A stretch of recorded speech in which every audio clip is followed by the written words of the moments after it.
Bueno, quisiera que Manfred Grauthoff pues diera esa primera mirada. Los nombres que le dicen a usted son personas evidentemente reconocidas. Aparece, por ejemplo, el general Eric Ramírez, encargado de esa operación Perseo, una operación bastante agresiva para retomar el control en el corregimiento El Plateado, en el Cauca. Sí, o sea, en ese cambio de la cúpula primero, pues demoró un poco, pues entendible por toda la situación que se presentó dado el terremoto que sucedió ese lunes, lunes 10 de agosto, y después vino todo el proceso. Ahora, ¿qué me empieza a decir la cúpula? Tomemos los nombres, digamos, del Estado Mayor y de las fuerzas militares, que es el general Luis Rodríguez.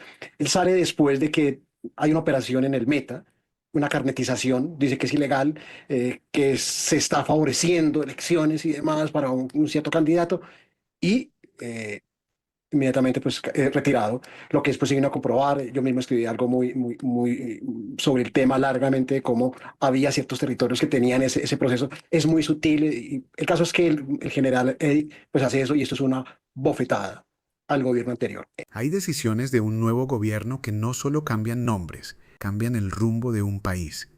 Y lo que acaba de anunciar el presidente Abelardo de la Espriella con la nueva cúpula militar podría ser precisamente una de esas decisiones. El nuevo gobierno puso sobre la mesa una estructura de mando que promete darle un giro a la estrategia de seguridad, inteligencia y defensa nacional. Generales con experiencia en operaciones, oficiales que regresan a posiciones de alta responsabilidad y sobre todo una instrucción presidencial que llama poderosamente la atención: proteger a los colombianos, defender la soberanía y garantizar la seguridad en cada rincón del país.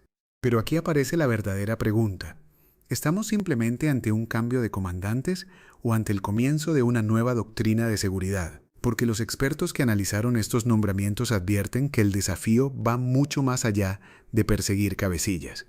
Colombia enfrenta estructuras criminales que se financian con narcotráfico, minería ilegal, extorsión y otras rentas ilícitas. Y si el Estado quiere recuperar realmente el control, tendrá que atacar también el dinero, la inteligencia y las redes que permiten que estas organizaciones sigan funcionando. Además, varios de los nuevos nombramientos generan preguntas sobre lo ocurrido durante el gobierno anterior y sobre el estado en que reciben las instituciones de inteligencia y seguridad. Hoy vamos a analizar los nombres, las decisiones y las implicaciones de esta nueva cúpula militar. Porque lo que está en juego no es solamente quién llevará el uniforme y ocupará los más altos cargos de las fuerzas militares. Lo que está en juego es cómo el nuevo gobierno pretende enfrentar la amenaza criminal y devolverle a millones de colombianos algo que durante años han reclamado: seguridad y atención, porque detrás de estos nombramientos hay mucho más de lo que parece.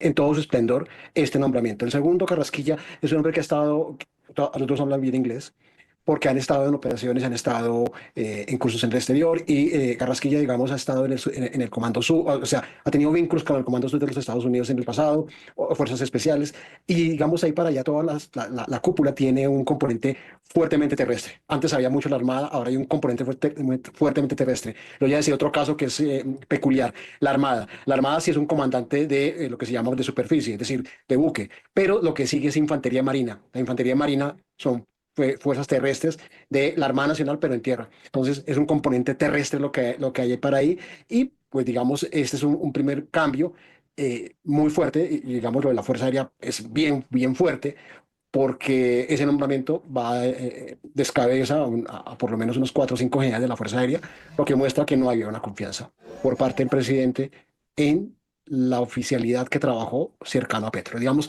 es una primera lectura y algo que a mí, yo tengo que decirlo, yo en general creo que el gobierno lo apoyamos en muchos sentidos, pero hay una cosa que a mí, lo del aeroespacial, no era un capricho de Petro. Lo aeroespacial es, y no es cosmético. Aeroespacial significa que es el dominio espacial donde la Fuerza Aérea tiene satélites, tiene una serie de componentes que forman doctrina, o sea, forman los manuales y procedimientos de la Fuerza Aérea y es la Fuerza Aérea del futuro. Entonces, eso hay que tenerle cuidado porque yo entiendo que todo lo que dice, todo lo que suena a Petro hoy por hoy es tóxico, pero lo era espacial no era de Petro. Es algo que viene en camino a la Fuerza Aérea. Entonces, digamos, pero en general creo que es una buena cúpula y debe ser una cúpula de 4 años. No podemos volver a cambiar oficiales porque eso ya sería pues lo que pasó, que eliminamos 90 generales en un proceso que fue caótico y que fue provocado por el gobierno anterior. Es cierto que además de los anuncios, ese fue otro cambio, porque hasta ahora le veníamos diciendo Fuerza Aeroespacial a la Fuerza Aérea y vuelve a ser la Fuerza Aérea por decisión del gobierno de la Espriella. Viendo los nombres, coronel Alexander Moreno, ¿qué le dicen a usted? El cambio de la estrategia, ¿qué tanto lo retrata, como nos estaba diciendo el doctor Grautov? Pues gracias, Eduardo. Y sí, de acuerdo con el profesor Grautov. A mí me parece que la cúpula que hay es una cúpula muy bien estructurada, gente muy preparada. El general Rodríguez, pues, es traído de nuevo, está en sus 3 meses de alta. Pero entonces, el resto de la cúpula son unos generales muy preparados. El comandante de la Armada es un oficial que ha estado en el terreno. El segundo comandante es un oficial de Infantería de Marina que ha sufrido los rigores de la guerra también, absolutamente preparado. Y comandando una de las infanterías de Marina más grandes del mundo. Eso de pronto es un dato que no lo conocemos, pero aquí hay una capacidad importante con una responsabilidad importante en ríos y costas. Y la Fuerza Aérea Colombiana, con unos oficiales que se han venido preparando, que también han estado en la guerra, pilotos de Bronco, pilotos de aeronaves de combate, muy preparados, capacitados para llevar a cabo este reto. Lo que decía el profesor Grautov respecto a la barrida, aquí es especialmente importante porque prácticamente 2 cursos delante de él se fueron de la Fuerza Aérea con oficiales de muy altas calificaciones, pero de alguna manera aquí, pues, entendiendo el mensaje político de quienes más estuvieron cerca del gobierno Petro, pagaron ese costo. Entonces, el general Martínez y sus compañeros pues, tienen el reto de liderar esta fuerza aeroespacial colombiana que, como también lo dice el profesor Gautov, no fue un capricho de Petro. Eso fue un proceso que se llevó a cabo en el gobierno Duque y tiene su razón de ser. Entonces, pues digamos que más allá de la ideología, la cúpula sí se estructura como capaz con digamos, unos efectos colaterales de la salida de no solo en la Fuerza Aérea, sino en el Ejército, unos pocos en la Armada Nacional, pero en el Ejército también hay una reconfiguración importante. Lo importante también es que dure y que entiendan la capacidad, el reto que tienen por delante y creo que esta cúpula lo sabe muy bien. Sí, exactamente, en el Ejército Nacional, comandado ahora por el general José Betulfo Soto. Y entiendo que con la llegada del general Soto, eso implica la salida, como ustedes bien lo dicen, de otros 10 generales. Dicen ustedes quizá por un tema de desconfianza, pero ¿hasta qué punto, profesor Grautov, también se da cumplimiento a otra de las obsesiones, si se quiere, que tenía el presidente entrante Abelardo de la Espriella, y es el de fortalecer todo este tema de la inteligencia, porque vemos que hay varios nombres con mucha experiencia en esa materia? Sí, eso es importante y gracias por traerlo. Sí, aquí hay personas que han trabajado dentro de inteligencia, pero militar. Y aquí hay que tener en cuenta algo. Es que la inteligencia es un sistema que depende de otras 3 agencias. Una que no está en la ley de inteligencia, que debería estarlo. Voy a decirles cuál es. La DNI. La DNI hoy por hoy, o sea, la Dirección Nacional de Inteligencia, tristemente hoy acabada, destrozada en todas sus capacidades por donde uno la quiera mirar, la convierten en una policía política y en una oficina de relaciones humanas o de estar vigilando qué oficiales se ascendían y qué oficiales no ascendían. Entonces, eso gravísimo por todo lo que pasa con la DNI y cómo reestructurarla para que vuelva a ser lo que debe ser, inteligencia estratégica para tomar decisiones. La otra agencia es la UIAF, la Unidad de Análisis e Inteligencia Financiera. Casi no la nombran, casi no se menciona, olvidada por todos lados, pero es el eje fundamental de la inteligencia para poder cambiar esto, porque esto hay que tener una comprensión de lo que es hoy Colombia. Hoy no estamos en el 2002, 2003, 2006. Eso eran las FARC que se movían en grandes bloques y combatían con armas, combatían con grandes estructuras armadas, con hombres en armas y fusiles. Eso ya, lo que llaman los oficiales de terreno enfusilados. Eso ya no existe. Esa guerra acabó, esa guerra mutó a otra cosa, que son estructuras híbridas, es como una insurgencia criminal, hay una teoría sobre eso desde la doctrina, entonces eso cambió notablemente. Y la otra agencia de inteligencia es la agencia, no de inteligencia, pero que debería estar, es Migración Colombia, que no está, pero debería estar, y eso debería ser una reforma para pasarla, o por lo menos incluirla en tu sistema de inteligencia, por todo esto, porque el crimen es transnacional, y aquí la Cancillería debería estar más activa en todo este tema, como sucede en otras sistemas de inteligencia donde la Cancillería está profundamente metida dentro del sistema. En Colombia es aparte, siendo el país con el segundo grado de criminalidad organizada según índices internacionales. Ese es el punto. Y hablo un poquito de la UIA nuevamente. La UIA piensa en transformarla o tiene una obsesión de pensar que es un apéndice del Poder Judicial o de la Fiscalía para mandar pruebas y demás. Eso no es cierto. Es para anticipar y desarmar estructuras y desarmar el crimen, los activos y demás, no para estar dando capturas y otras cosas. Es decir, esto hay que reordenarlo, cambiarlo y dejar, yo creo que dos obsesiones que se hemos centrado mucho. Pensar que dando bajas, o sea, capturando o eliminando cabecillas, esto pasa y eso no va a suceder. Yo tengo un dato, es muy sencillo corroborarlo. El gobierno de Duque dio 370 bajas de ese tipo y eso no contuvo, pero no frenó. El gobierno Petro ni una cosa ni la otra. Ahí sí fue, todo retrocedió.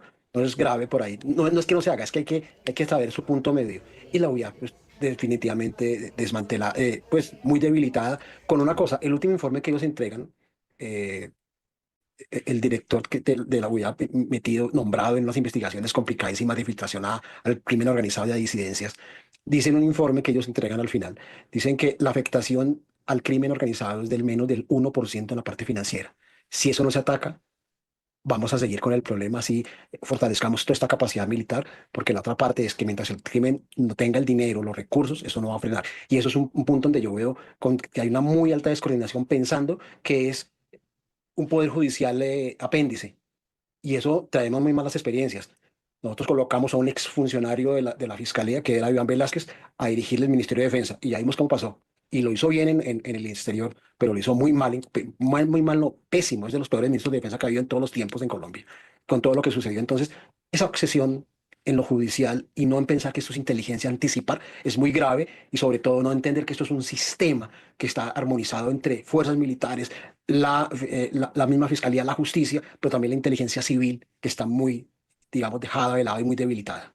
Y ahí sobre la UIAF, estaba aquí recordando que al frente de esa entidad en el gobierno Petro al final estuvo Wilmar Mejía, nombre muy cuestionado en todos esos escándalos que de hecho revelamos aquí en Noticias Caracol en nuestra unidad investigativa de cómo se estaba de alguna manera prestando las fuerzas militares y el Ministerio de Defensa y las entidades de inteligencia para hacer cambios un poco a merced de las peticiones de los grupos criminales con los que se estaba negociando en el marco de esa famosa paz total.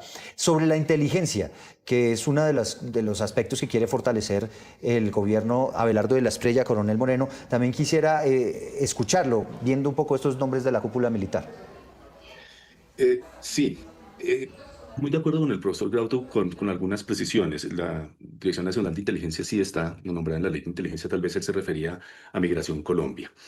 Pero también, pues hay que decir que la inteligencia militar tiene unas características especiales y, por supuesto, todos estos oficiales, incluso el hoy segundo comandante de la Fuerza Aérea, hasta hoy está ocupando el cargo de la jefatura de inteligencia aérea. Entonces, quiere decir que saben, entienden cuál es la naturaleza de los fenómenos y creo que ahí hay una ventana importante y tal vez el mayor de los retos de esta cúpula.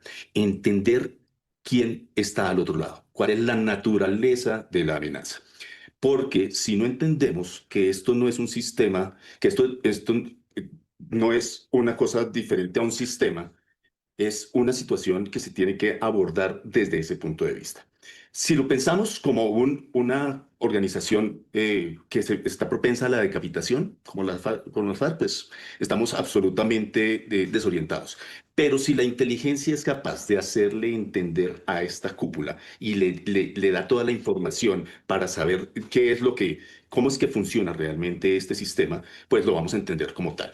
Unas rentas criminales que se basan en el narcotráfico, pero no exclusivamente en él. Entonces, cuando uno llama organización narcoterrorista, es cierto en parte, pero está minimizando el problema.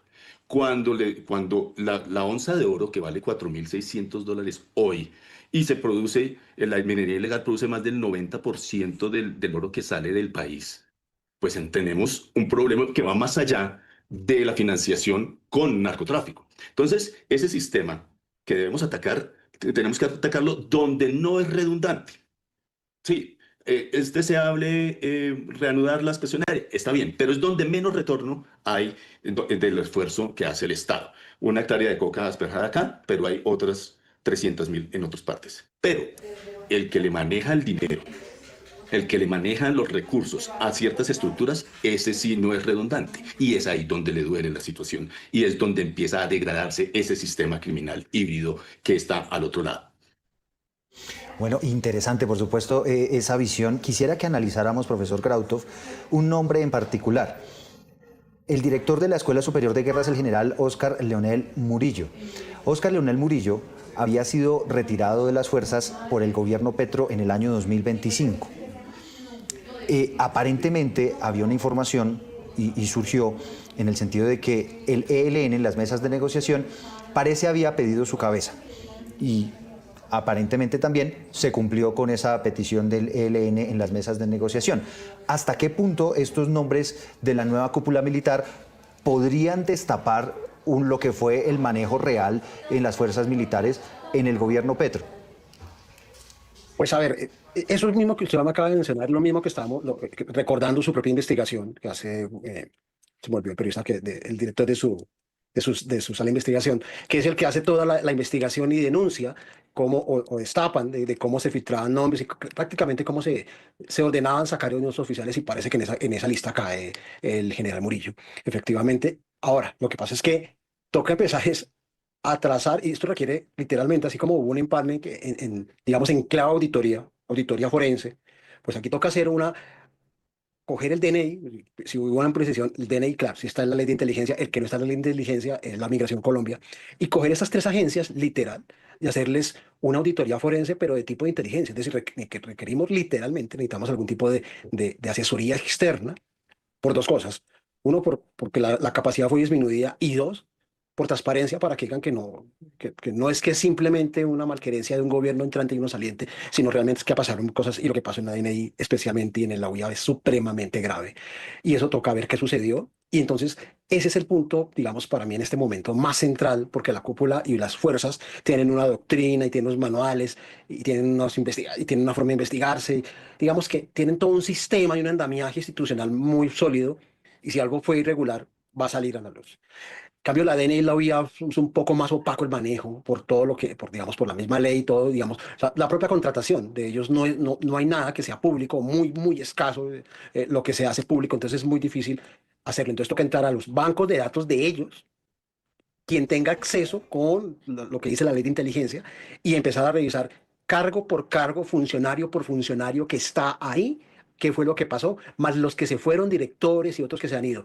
Y eso implica que el señor Carlos Ramón González, que fue director de la DNI, que tiene unas menciones muy graves en varias investigaciones, que hoy está literalmente en fuga en Venezuela, en Nicaragua, hasta donde se sabe, ese señor hay que traerlo a Colombia y que responda por muchos hechos irregulares y más todo lo que haya acá. Entonces aquí se requiere realmente una auditoría forense sobre esas entidades, pero es muy peculiar porque es inteligencia. Y eso para poder rescatar estos casos y saber qué es lo que estaba pasando y qué pasaba en la oficina del alto comisionado y si el alto comisionado entonces ingería sobre inteligencia e inteligencia ingería sobre las unidades que manejan personal en las fuerzas militares y en el Ministerio de Defensa. Eso tenemos que saberlo y y eso es una investigación que es compleja. Entonces, ese proceso, para recuperarlo, nos vamos a demorar un buen rato. Entonces, ese es un punto central a manejar. Ese es uno. Y cierro con el sistema como tal y vuelvo a enlazarlo todo, porque tiene que enlazarse, porque siento que aún, una cosa es que no, digamos que por competencias hay una separación de funciones y roles, pero no significa que sean silos aislados y que no haya una comunicación fluida entre las diferentes inteligencias, que pues a la final tiene implicaciones sobre la seguridad nacional de todo el país, incluyendo la seguridad ciudadana, porque es que no hemos hablado de la cúpula de la policía. El general claro. de la policía viene el ADIPOL. El general Barrera es uno de los oficiales más brillantes que debió haber sido el oficial del comandante de la policía después de que salió el general Vargas en el año 2022. Es una designación absolutamente limpia, transparente de ese oficial que tiene todos los títulos, calidades y que sabe mucho, además de datos. Entonces ahí también les dejo ese dato hablando de datos, de Barrera. Datos e inteligencia. Coronel Moreno, esta costumbre de reintegrar, ¿no? Porque, digamos, ocurrió en el gobierno Petro, está ocurriendo ahora con el gobierno de Abelardo de la Espriella, pero entiendo yo que eso no es tan común. Es decir, lo usual siempre ha sido que los presidentes que llegan pues trabajan con la fuerza activa. Correcto, sí. Esta costumbre la inició el presidente Uribe trayendo a un general como director de la policía, si no estoy mal, el general Teodoro Campo. A mí no me parece que sea adecuado eso. Hay unos procesos institucionales que tienen que respetarse. Incluso hasta donde me da la información, la traída de oficiales en retiro iba a ser mayor. Pero pues parece que lo pensaron mejor, parece que consultaron y solo fueron los dos o tres que vienen del retiro. Entonces, eso es una manera también de desinstitucionalizar a las fuerzas y a la Policía Nacional y a otras instituciones. A mí no me parece sano eso, a menos de que sea pues una cosa absolutamente excepcional, pero se está volviendo costumbre. Yo sí quisiera hacer una adición a lo que dice el profesor Grautov, y es que la seguridad y defensa nacional generalmente se ve como fuerzas militares y policía nacional, y resulta que es mucho más allá. Mire, el COVID fue una amenaza a la seguridad nacional. ¿Dónde está una Consejería de Seguridad Nacional que articule, que sea la gran torre de control desde esa óptica, articulando a todo el Estado para que esto funcione bien? Para que el sistema de inteligencia, que es otro, que se conecta con este, funcione adecuadamente, para que se haga una auditoría dentro de DNI sin ideología, porque es que podemos estar pasando de un lado para otro si no hacemos las cosas adecuadamente. Una de las maneras de hacerlo pues puede ser con un apoyo externo, pero yo creo que aquí adentro tenemos bastantes herramientas para hacerlo bien si lo sabemos hacer bien, con método, con precisión, con procesos, con gente idónea haciendo eso y haciendo que se reestructure y no volver resilientemente, porque resiliencia es fortalecerse de lo que ya conozco.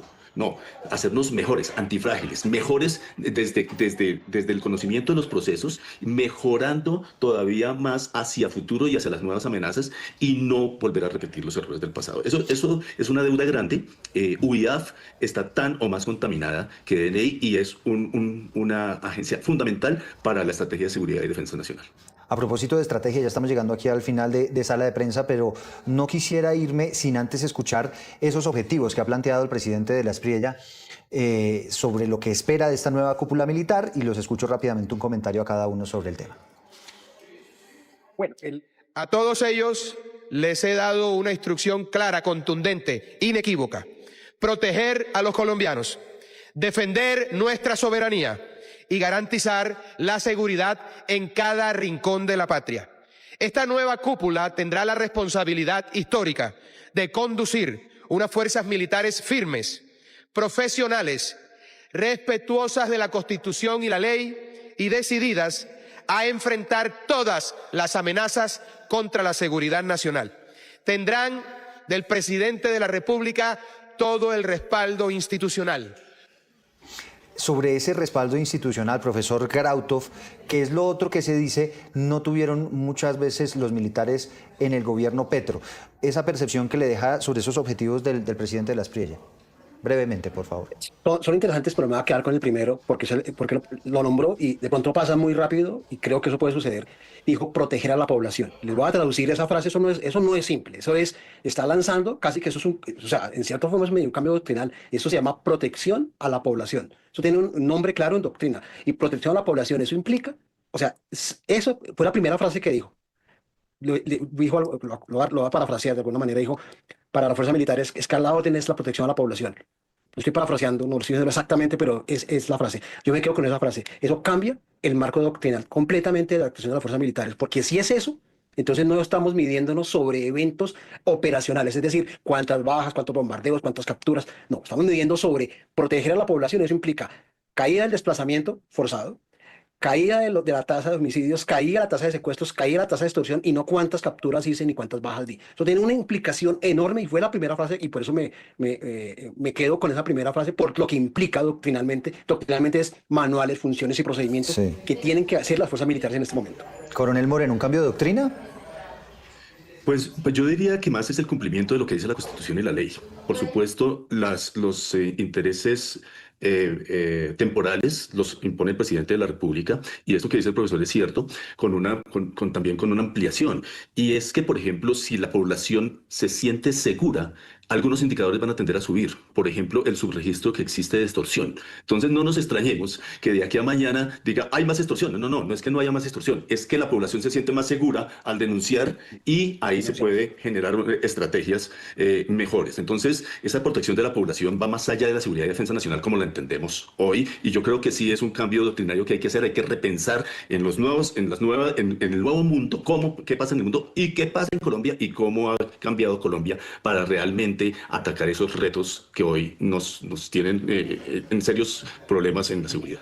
Y aquí es donde realmente comienza el desafío para el gobierno de Abelardo de la Espriella, porque anunciar una nueva cúpula militar puede generar expectativas, pero los resultados serán los que finalmente determinen si este cambio fue acertado.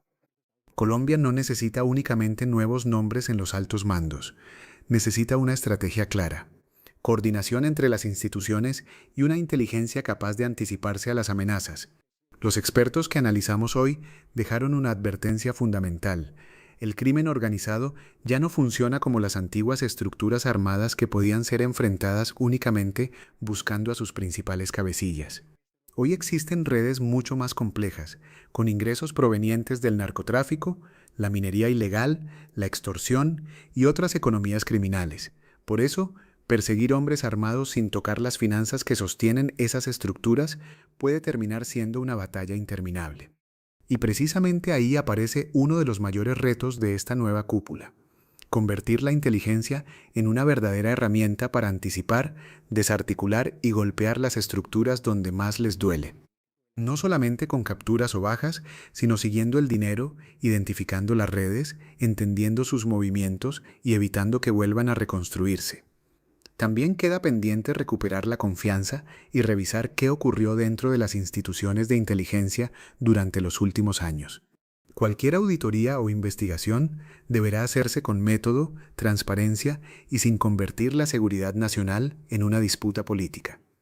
Si hubo irregularidades, tendrán que conocerse, y si existen instituciones debilitadas, tendrán que fortalecerse.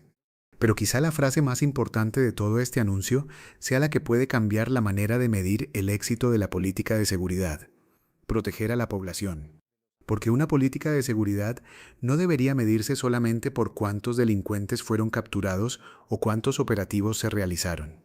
También debería medirse por algo mucho más cercano a la vida cotidiana de los colombianos: menos homicidios, menos secuestros, menos extorsiones, menos desplazamientos y más tranquilidad para las familias que hoy viven bajo amenaza. Ese es el verdadero examen que comienza ahora.